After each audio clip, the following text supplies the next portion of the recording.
Huh. Okay. What's going on, people? It's your boy Brandon Brevon Towns, host of that show called Sports Plus Life.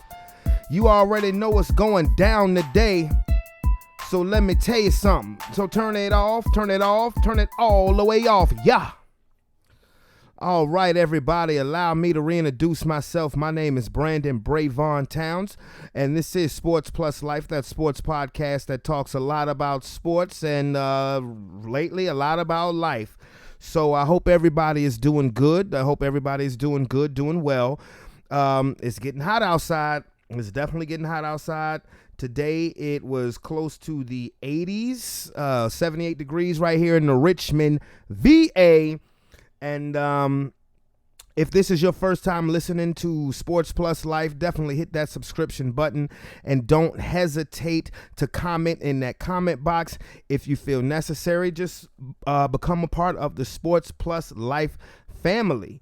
And, it is Thursday, May 14th, 2020.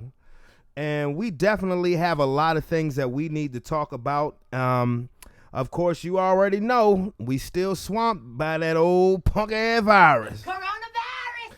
But, it is what it is. We're trying to make some progress. We'll get into that in just a second. But without further ado, let's get to it.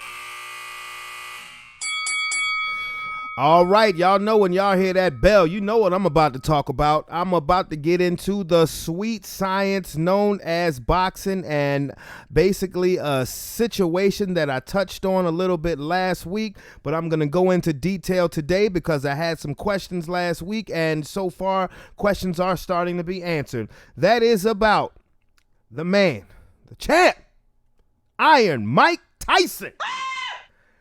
As you know, for about the last almost 2 weeks now, it started with a 5-second video, quick video clip of him hitting the mat, with his trainer.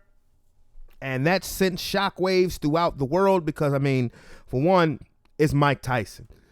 That really trumps it all. But two, a lot of people are still quarantined, so we haven't seen much live sports. We did start seeing some live sports with some UFC. And so that's a good thing. But, a couple of days ago, Mike Tyson came out with another 25-second training video on Instagram where he's viciously training. He looks fantastic. He looks in great shape. The speed is still there. The power is still there. He's 53 years old. He'll be 54 years old at the end of June. Excuse me. And at the end of the training segment, he just turned and looked at the camera and said, "I'm back." Biatch. So what we talked about, because the first training video had just revved up so many people, myself included. I'm a Tyson fan. I'm not apologizing. That was my guy growing up. Whether he was in trouble or not, that was my guy. And I asked a question because I watched the sports shows and, Undisputed, the First Takes. And, I was hearing questions of, well, who is going to get in the ring and fight him because he still looks like he could hurt somebody, even though he said he's just fighting for charity. And I said for the right amount of money, I believe Evander Holyfield would get in the ring with him. And also I believe Roy Jones would get in the ring with him. Two guys in his 50s, Evander 57, Roy I believe is 51, maybe 52. And sure enough, the day after, I want to say this is yesterday, because Mike Tyson released this Instagram video on Tuesday, and sure enough, yesterday, who drops a training video? Evander Real Deal Holyfield. And he's training, hitting the bag, moving, and he says, "I'm back." Oh, shit. Okay, hold on. Let me pump the brakes. Because last week, Holyfield did an interview with TMZ. This is also his second training video. He did an interview with TMZ saying that he would like to have a charity fight against Mike Tyson, but he would want it to be like a show. He would want it to be scripted. kind of on some Rocky Balboa versus Thunder Lips in Rocky 3, except did not go horribly, horribly wrong. So what was crazy is that the world is just so revved up right now to possibly see a 53, soon to be 54-year-old get in the ring with a 57-year-old. But it's Mike Tyson. It's Evander Holyfield. Now, if you look at the two training videos, Tyson's is much more intimidating. Tyson's training video is fucking awesome. It just is. It is awesome. And he looks in great shape. Evander Holyfield, he looks a bit slow. Now, he said that was his first day, or this was his first week of training. And Holyfield has always stayed in fantastic shape. He hasn't been in the ring, I want to say, in 9 years, and he still looks in fantastic shape. But be that as it may, I know Mike Tyson wants to fight 4-round charity fights. I don't think he wants to fight a scripted charity fight. But so scripted charity fight. And especially, I don't think he would want to do that against Evander Holyfield.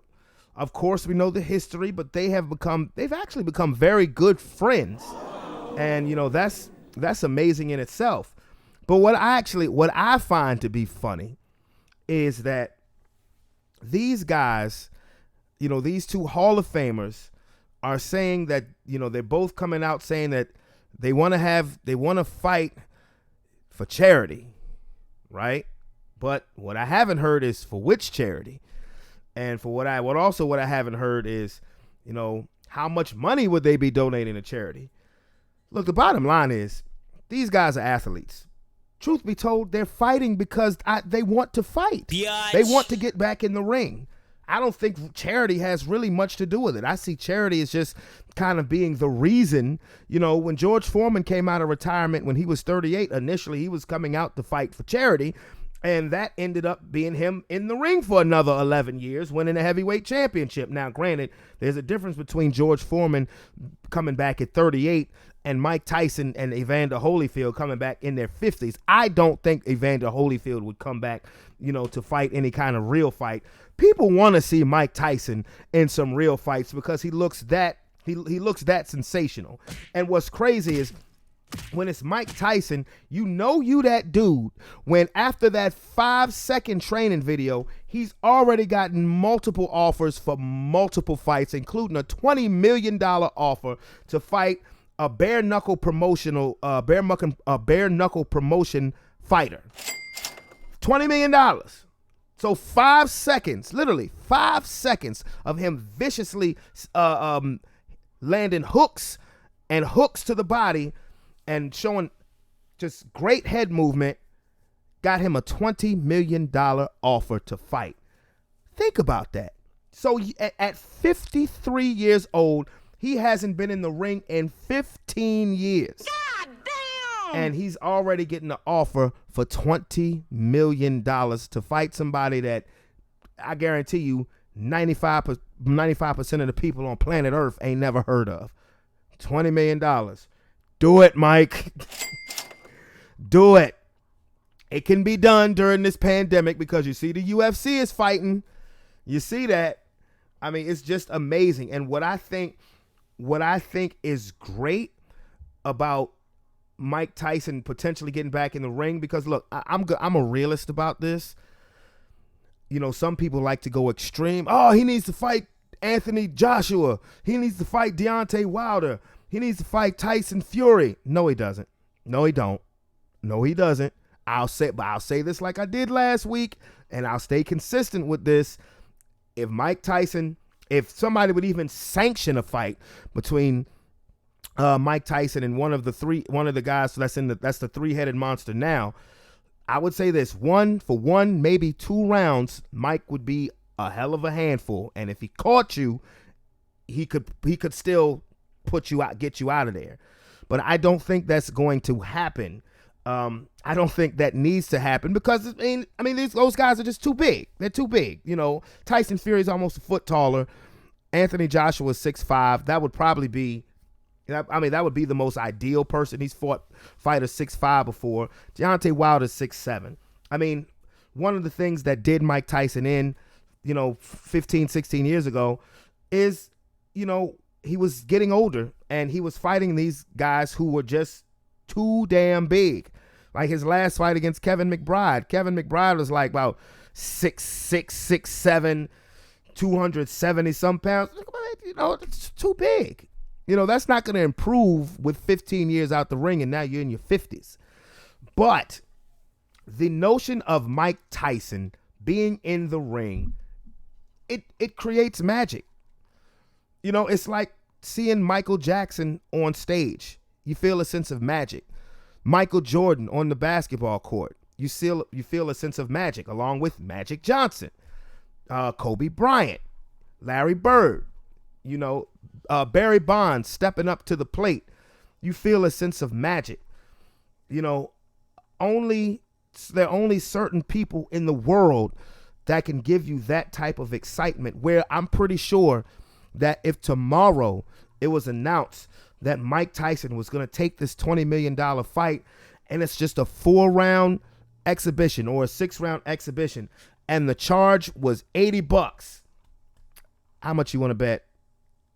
A lot of people would pay. A lot of people. I would. I have a problem when it comes to pay-per-view boxing, especially if it's a fight that I want to see.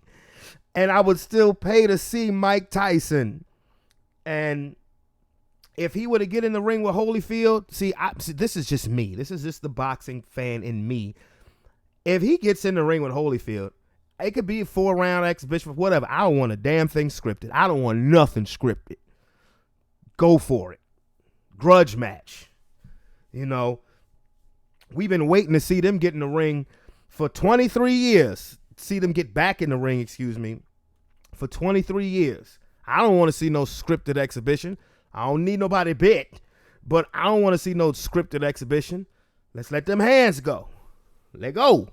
Let go. Don't cheat the fans, even though that would be a treat just to see them in the ring again. But hey, man, let go. Excuse me, I'm parched.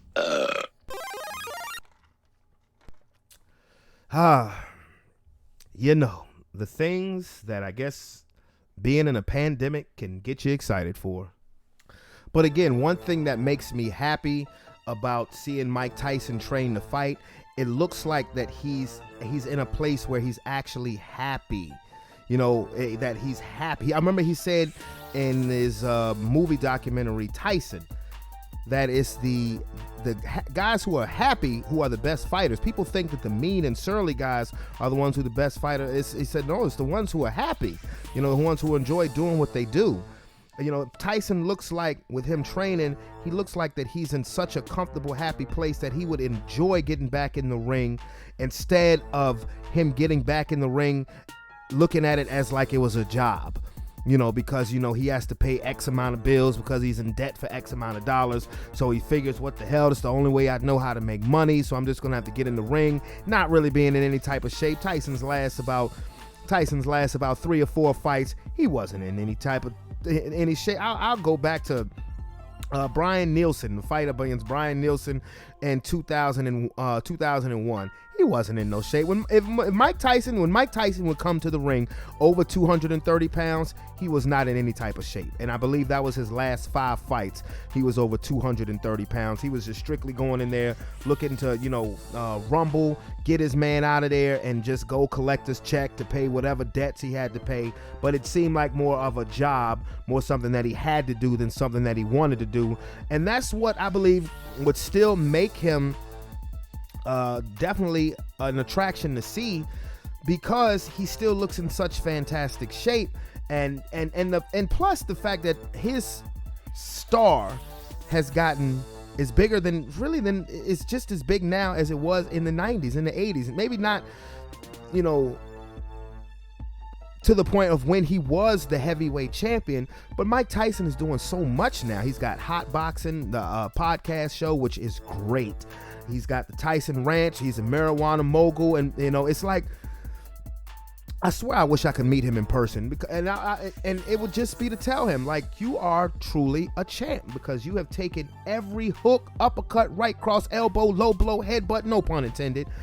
You've taken every shot that this game of life has thrown at you, and you've still gotten back up. And now it's like he's done so much, and he's shown, that he has such a great personality. It's like it's okay to like Mike Tyson. It's okay to love Mike Tyson. There are going to be some people out there who are always going to be bitter just for the fact that he's still successful. Fuck him, whatever. But he's doing his thing. I would love to see, he's going to come back to the ring. It's no ifs, ands, or buts about that. It's just more of a question of when and against who.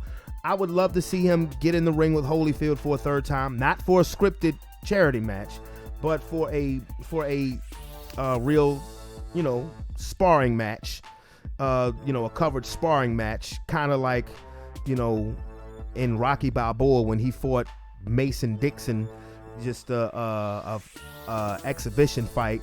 Doesn't have to be 10 rounds. It could be 4 rounds. It could be 6 rounds. Or I would like to see him get in the ring with Roy Jones. Now, like I said, hey, Mike, you've been offered $20 million by a bare knuckle fighting promotional company. Take that shit. Get that 20 mil, and then go ahead and do another fight in a few months. Get that money, bro. Trust and believe, get that money. Pandemic or no pandemic. And speaking of pandemics, there have been meetings. Now, as I'm going to jump to another sport, there have been meetings amongst the NBA, amongst Major League Baseball, as far as finding areas. They found some areas where they could basically, where they can try to resume the season. Florida has come out, the governor of Florida has come out and said, hey, look, man, you guys can play your events here, because Florida's already doing UFC events. They're doing WWE. So Florida has basically is welcoming everybody with open arms should they choose to extend the invitation. I've heard things about Arizona as well as Texas. So it's looking, it's moving in the right direction, because all jokes aside, if you wait too much longer, it's already supposed to be the NBA playoffs. The Major League Baseball season is already supposed to be about 2 months old. If you wait but so much longer, particularly for the NBA, to resume the season, it's going to come to a point where you just might as well say, to hell with it, and just scrap the rest of the season. I know nobody wants to do that. Well, I don't want to see that. I know recently Charles Barkley and Shaquille O'Neal have come out and said that we should just scrap the season. Basically, it would be no champion, or you give the championship to the team with the best record. Nobody would respect that, and I believe that would be the Milwaukee Bucks. Nobody would respect that. You just might as well just have the title vacant. Baseball they're basically trying to make adjustments to where they could have now an 82 game season, because you're not getting in 160 some games now. This not going to happen, because baseball is not going to exceed going past October. I don't see that happening. The NBA plan is more structured, I guess. If you start the playoffs in June, or if you start the playoffs at the beginning of July, and you're finished by the end of August, or maybe, if you're finished by the end of August, maybe by Labor Day weekend, you can still have a 3-month off season, and then you can start the next season, the 2020-2021 season, in December on Christmas, and just have that as another shortened season, unless you want to play into July and August to make sure it's 82 games. But I would just, I would finish up the rest of the season, or just go straight to the playoffs. This is what I would do. I would just, if it was me, I would just go straight to the playoffs at the 4th of July weekend. Have a 6-week playoff, or 6 or 7 week playoffs that ends around Labor Day weekend. And then I wouldn't start the next season until Christmas. And I would have like 60 game season, just like they did in 2011, the 2011-2012 season, because of the labor stoppage. That's what I would do. That way, You're not getting in the way of the NFL. When your season starts, football is going to be, the regular season is going to be pretty much over. It's only going to be about 5 weeks left of the NFL. You can still have an all-star break. You may not be able to do all that load management stuff. And I'm sorry, the game is better without that. Sorry, all you lazy motherfuckers who want to keep doing load management. The game is better without it. Baseball, as far as I'm concerned, I don't give a damn about baseball. I done told y'all before, I told you again, baseball is a joke. There's no integrity in baseball. The commissioner has made it a joke because when you let those cheating ass Houston Astros get away with what they did and they were caught red-handed, it was a whole team effort and they still got away with it. I ain't got time for baseball. I love my New York Yankees. I love them, but I have no respect for baseball, for the league of baseball, at the top, the commissioner. I have no respect because he basically told you that cheaters win. In a nutshell, that's the message that he sent out. But then has the nerve to talk about people who've used steroids before, talking about they're affecting the integrity of the game. You are full of shit, sir. You are, honestly. Now, what I wanted to do, like I said last episode, I wanted to talk about the Last Dance documentary, but I want to see if I can get in contact with my man Tony. He's a Chicago Bulls fan, so I would like to get a Chicago Bulls fan's perspective about this documentary, which is just 2 parts left that will air this Sunday. But before I do that, last week, I had a heartfelt message about what had happened, what we had found out to have happened in Georgia in regards to the murder of Ahmaud Arbery.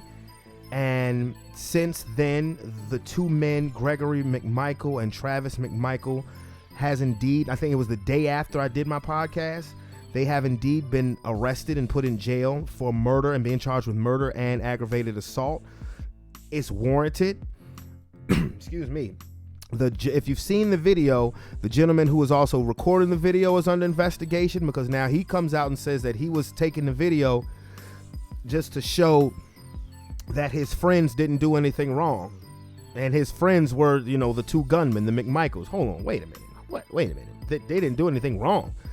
They killed somebody in cold blood. The hell you mean they didn't do anything wrong? You need to go to jail with them since you want to record stuff to show that they didn't do anything wrong. You know what? Maybe where y'all come from, killing an unarmed black person isn't doing anything wrong.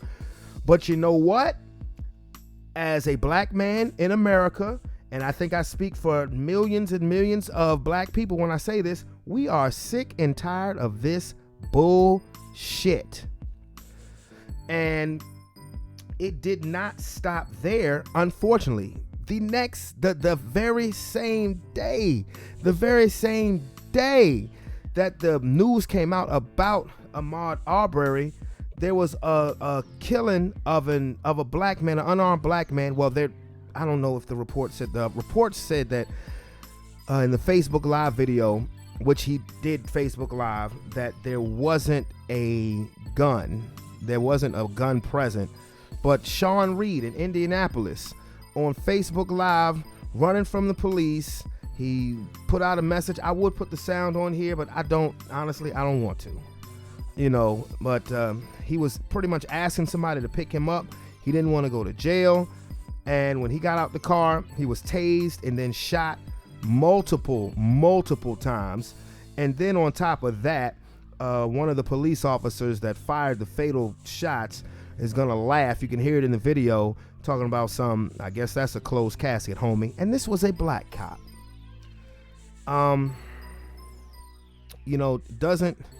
Doesn't stop there either.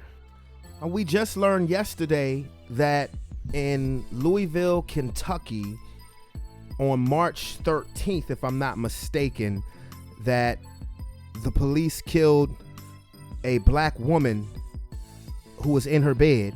Her name was Breonna Taylor.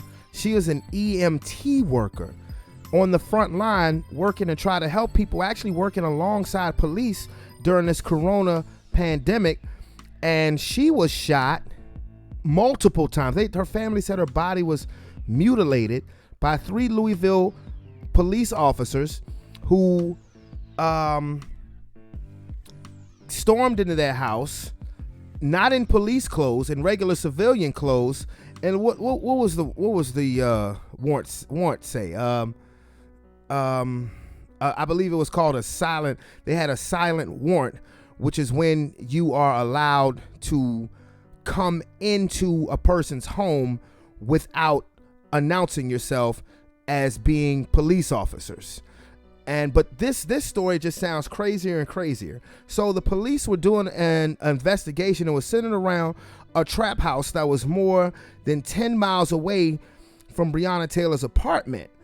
And a judge approved a no-knock search warrant, again, meaning that the officers did not have to identify themselves to come in the home. But what did I just say? The investigation was centered around a home that was more than 10 miles from Breonna Taylor's home. Okay, so then the police come to her apartment building because I guess in the report, the police report, it says they had seen her car parked around that area where the trap house was. And for those who don't know what a trap house is, I don't know how you don't, it's a dope house, a drug house, a crack house, a place where illegal narcotics are sold, to be technical. But so the police instead the police go to Breonna Taylor's home. They have a battering ram. They bust in the home, and she was asleep. She had not too long gotten home from work. She was asleep with her boyfriend, Kenneth Walker, and they were both asleep. So they wake up thinking that it's a break-in, and they call 911. Kenneth Walker who had weapons in the home, but they were legal. So he had a license to carry a concealed weapon. He had a license for the weapons. So he's not in the wrong in that area. So when the police busted in the home, they woke up and they called 911. They thought somebody was robbing them. So he got his gun, and like I said, the police officers were not in uniforms. They were in civilian clothes, not even driving police-issued vehicles. So he shot one of the people. Out of self-defense. And the policemen just simply unloaded. They simply unloaded, sprayed up the whole apartment, shot her 8 times. Well, she was hit 8 times. And it's just like, the police have lost their fucking mind. You know, this is ridiculous. And now I am on Instagram Live, just like last week when I was talking about Ahmaud Arbery. I was on Facebook Live. Today I'm on Instagram Live.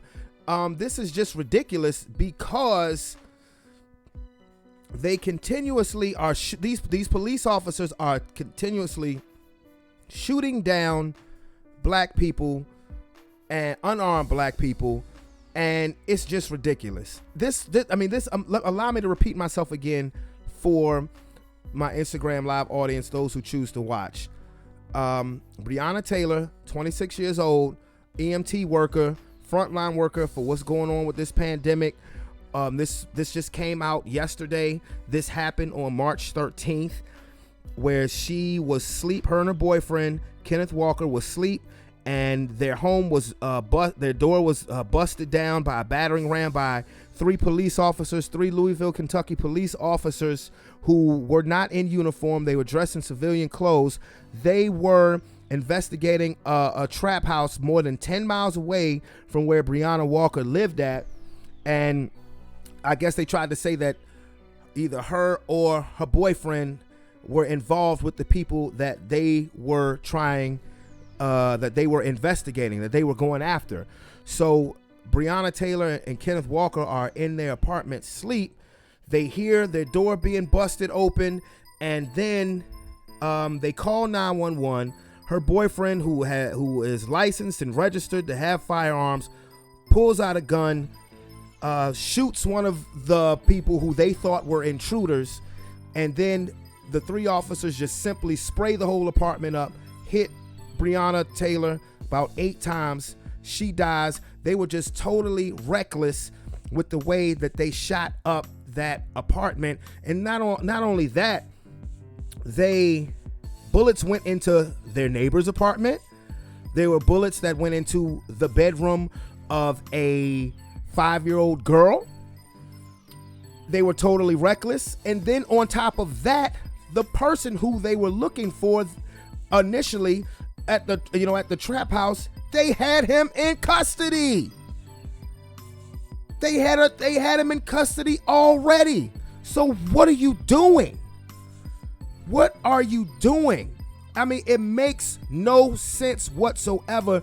These policemen have lost their damn mind. So I guess they got mad because one of their boys got shot. You bust into my house where my family is at, I'm going to grab a gun and I'm going to shoot you too. Fuck them. Are you joking? Come on, man. They have the family of Breonna Taylor has Ben Crump on the case. He's the same lawyer who was on the case for the Trayvon Martin situation. He's the same lawyer that's on the case for Ahmaud Arbery. Like I said earlier, Gregory McMichael and Travis McMichael, the two men, actually it was the son who pulled the lethal shot, but the two men who who cut off Ahmaud Arbery with the guns, they have been taken in custody for murder. They deserve it. I saw the mugshots. They look like two fucking rednecks who get their rocks off by shooting black men. I don't know what's going to happen with the case in regards to Sean Reed in Indianapolis, the kid who was gunned down on Facebook Live by the police officers. But man, what I'm saying is this is ridiculous, man. This is ridiculous. And I want to know who is the athlete that's going to say something to address this? And how dare the NFL blackball Colin Kaepernick for taking a knee about things that are happening right now? How dare they? How dare the president try to make it about the military when he said it wasn't about the military? It was about the abuse, the shooting and killings of unarmed black and brown people by the police. This was in 2016, and this is still going on today in 2020. And what's crazy is that what happened with Breonna Taylor, if word didn't leak about that, Louisville was trying to do the same thing that Georgia did. Just sweep it under the rug and hope that it goes away. Bruh, this is bullshit. I'm trying, stuff like this really affects me. I don't call for anybody for violence or anything like that. But what you have to understand is that not everybody is going to take the Martin Luther King turn the other cheek route. There's a lot of Brother Malcolms up there. There's a lot of Brother Malcolms out there who's going to protect themselves by any means necessary. Because I know if I'm asleep, my family is asleep, and somebody bust in my house, I'm letting it off. And especially, and you don't have a police uniform on. And then on top of that, during the search, there were no drugs, nothing illegal found on them at all. Nothing. A woman who was an EMT working the front lines during this corona pandemic. They arrested her boyfriend. Ben Crump has called for the immediate release of Kenneth Walker, and he needs to be released. First of all, this is the question that I have to the fucking police around the country, okay? Because the USPD, and by that I mean the United States Police Departments, are fucked up. There's no other way that I'm going to put it. The question that I have for them is that, are you going to protect and serve like it says on your badge, or are you going to just kill us? Because the trend that's been going on, and this is not nothing new, is that we just get killed. Now, don't get me wrong. There are actually very, very good cops out there. The problem is the bad ones mess it up for everybody. Just like you say in gang code, don't snitch. Stop snitching. Remember the shirts? They got that in the police departments too. Cops don't snitch on cops. Man, damn that. Damn that. Okay, because this is ridiculous. I mean, let me give you an example. I mean, that's why I say the USPD, and I see you, Malik. What's good, bro? Okay, when you have a substance abuse or just a problem, any type of problem that could require some type of therapy, they always say step one is admitting it and talking about it. You know, acknowledging you have a problem and talking about it. Well, look, the United States of America has a problem. Okay, we've talked about it. We've been acknowledging it. We've been in step one for damn near 70 years. When are we going to get out of step one? Let's talk about it. Because what is talking about it doing? The crazy thing is, once a cop shoots an unarmed black man or something, what happens? What, they put on administrative leave with pay? Like the cops that shot Breonna Taylor, they've been relegated to desk duty? Are you fucking kidding me? Desk duty? How about jail duty? As in, your black ass is behind bars. Or whatever color you are. I think they were 3 white cops. I'm not sure, but I don't care. I don't give a damn what color these police officers are. Personally, I don't, because even black cops look at black men as targets and a body count. Facts. I'm telling you, I don't give a damn what color they are. For real. For real. I mean, the list has gone on and on. And all we're saying is, let's talk about it, blah, blah, blah, blah. We've been in step one for almost 70 years. I mean, how many more incidents like Emmett Till do we have to see? Or Jimmy Lee Jacobs? Or Fred Hampton? You know what I'm saying? How many? Or Rodney King, who's like the only person to live through it, him and Tupac, and they ain't even here no more. But they actually lived through the police brutality and actually got, alive to see the compensation. Okay, how many Trayvon Martins? How many Eric Browns? How many Eric Garners? How many Michael Browns? How many Ahmaud Arbery's? How many Breonna Taylors? I mean, this is crazy. How many Sean Reeds? I mean, this is crazy. These dudes don't need to be put on administrative leave or suspension. They need to be in fucking jail. Okay? They need to be in jail. It's ridiculous. I mean, I just pray for these families. I really do. Like I said, I'm a black parent, and it scares me to death.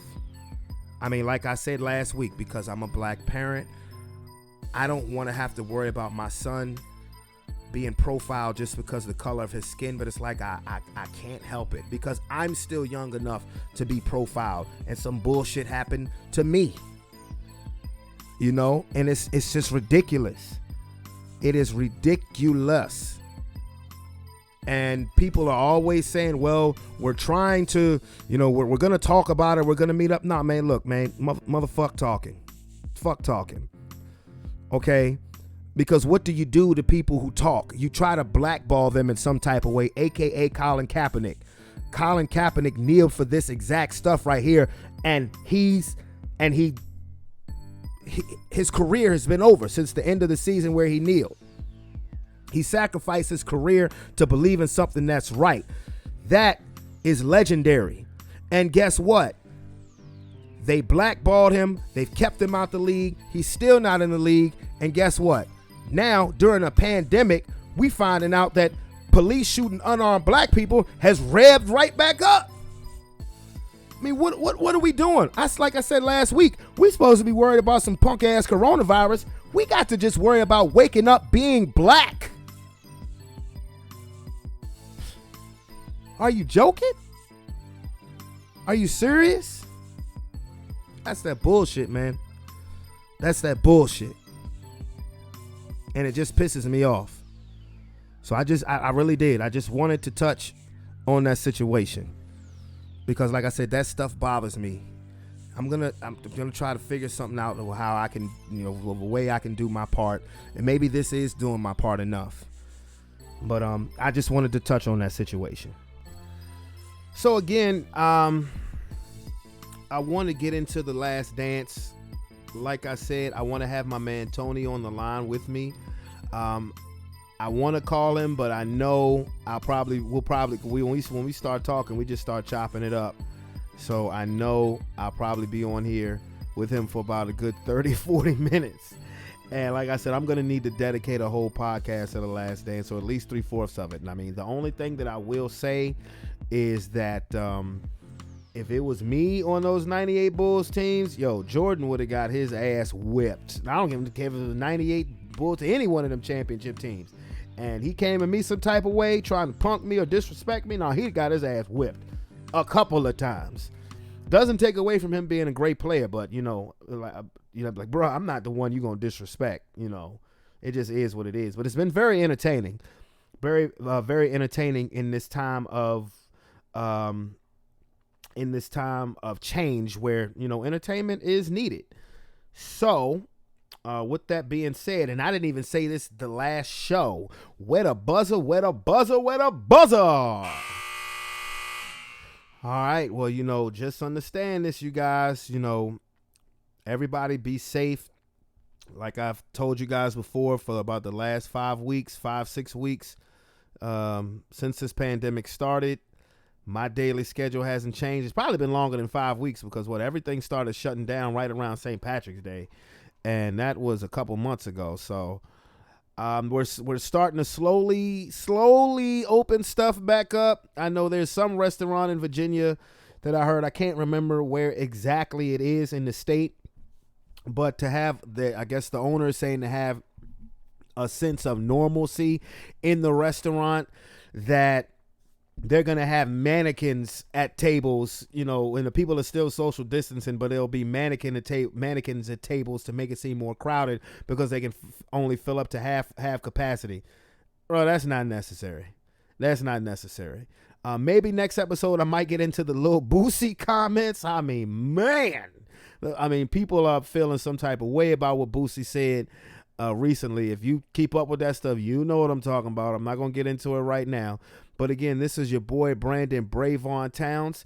This is Sports Plus Life. Again, don't hesitate to hit that subscribe button. If you feel the need to leave any comments, likes, or anything else like that, just holler at your boy. I'll get back at y'all soon. Peace.